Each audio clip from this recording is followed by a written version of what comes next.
Hello guys! Gusto ko sanang ipakita sa inyo yung short vlog naming magbabarkada. Nung dating drawing na plano, ngayon lang mismo natuloy. Makikita nyo dyan, hawak na ni Nicole yung susi namin. Yung room na kinuha namin is 3,500 for 4 person at ipapakita ko po sa inyo mamaya kahit kulang talaga video namin kasi na-excite kami at gusto naming mag-bonding. Nakaka-video naman kami ng kaunti. Malapit lang na din naman yung room namin guys kasi yung room na kinuha namin is full view. So maganda.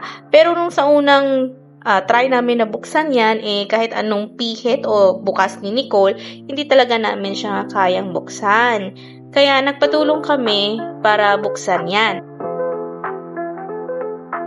At ito namang lola mo, trinay ko pa na sabi ko ako na lang, hindi naman. Pero kaya nga nagpatulong kami dyan, kaya nabuksan na namin. And, ayan, wala. Ayan, diba? Ang ganda. Dyan pala guys, makikita mo dyan yung bed, malaki yung bed nila. Kahit puro kami XL, tatlo kaming XL, tapos yung friend lang namin na si Micah Small, talagang kasyang-kasya.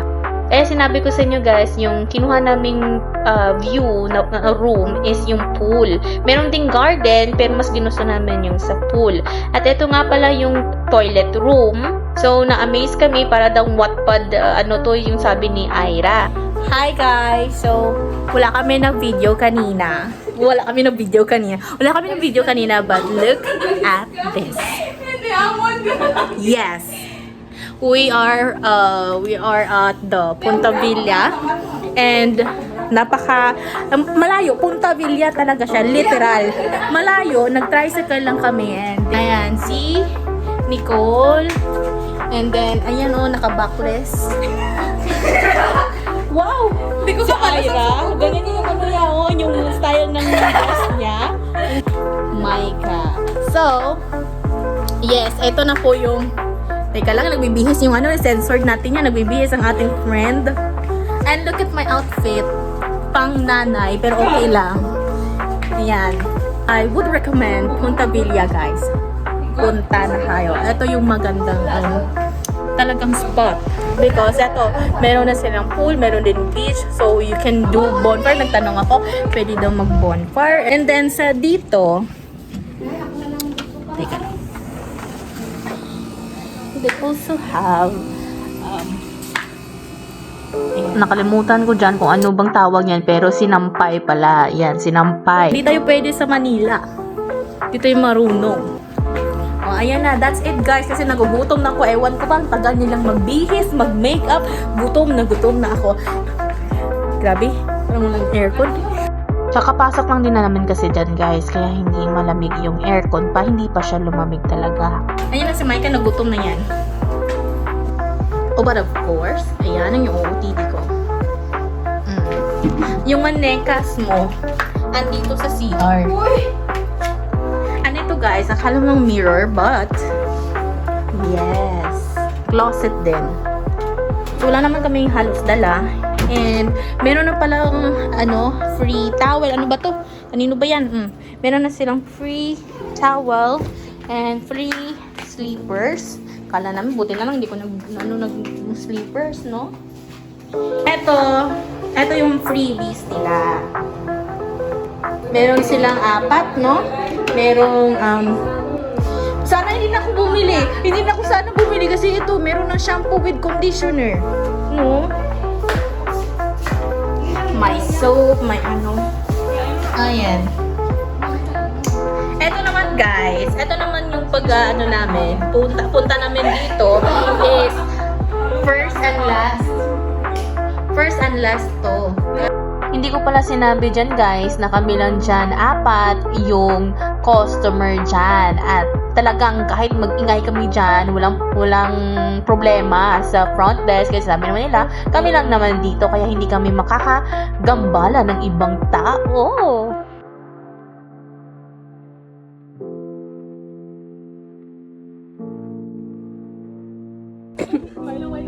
Five, 4, 3, 2, 1.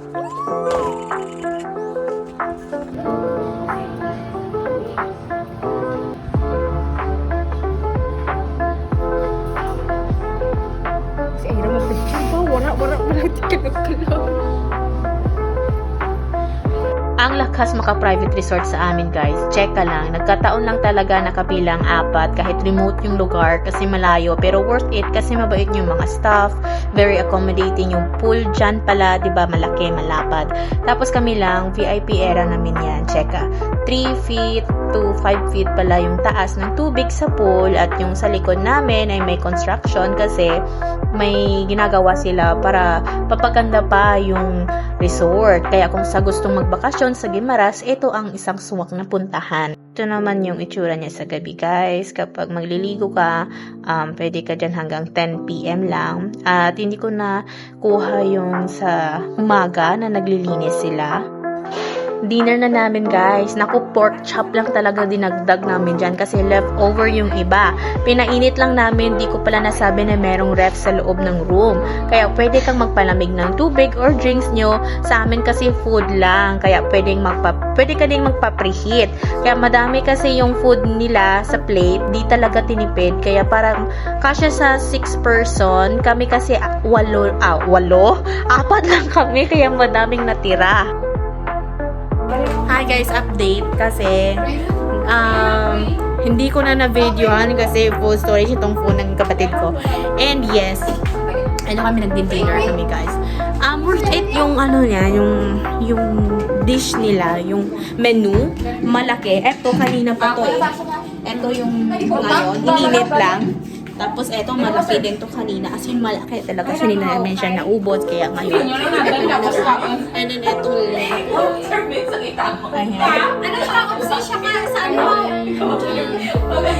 yes, we're having a movie marathon.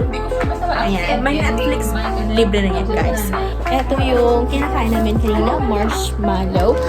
Din ako talaga nagpag-video, guys, kasi alam mo yun, talagang nag-spend time ako sa mga kaibigan ko. It's because maybe this is our first, last moment na. Ngayon, maingay, kasi andito sila, ayan.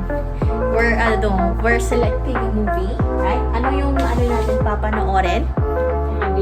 Horror talaga yung pinanood namin kasi yun yung gusto nila. Comment. Okay, something like that.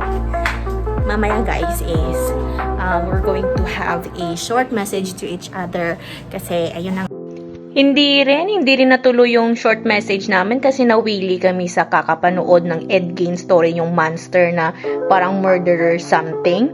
Update lang, yan pala yung sampayan namin. Ayan. We're going home, guys. So, nag-light makeup lang ako ng konti. Uwi na kami, guys. And yes, nag-calculate na lang kami kung magkano. And meron palang breakfast to na libre. 2 lang. Kasi 4 kami. So, yung 2 mag-pay ng 220. Pero okay na. Sarap din naman at saka okay yung accommodation.